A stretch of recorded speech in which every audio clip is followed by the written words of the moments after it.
Habang ang ilang koponan ay nasa itaas ng standings, ang Team Falcons naman ay patuloy na lumalaban mula sa ilalim. Determinadong makabawi at makapasok sa playoffs ng Mobile Legends Professional League Season 16. Ang kabuong detalye alamin sa ulat ni teammate JB Unyo.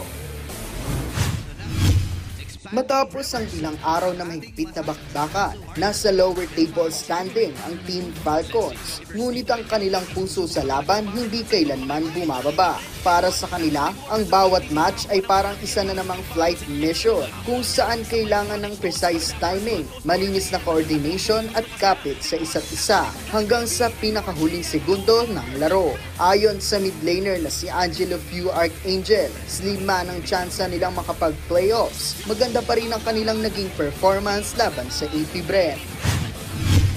Ngayon, sobrang saya kasi parang kahit slim yung chance namin makapag-playoffs, maganda pa rin para sa amin yung nangyari ngayong araw. As gaya na sabi ni Mark sa amin, kaya pala manalo ba't week 7 pa? Bagamat panalo kontra AP Brent, hindi nagpapakampante ang kanilang XP laner na si David Flap TZ Cannon. Anya, ang mga susunod na laban na magdidikta sa kanilang katayuan.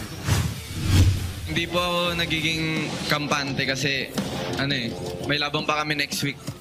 Tsaka papakita na lang din talaga namin yung best namin kasi andito na kami sa sa dulo eh.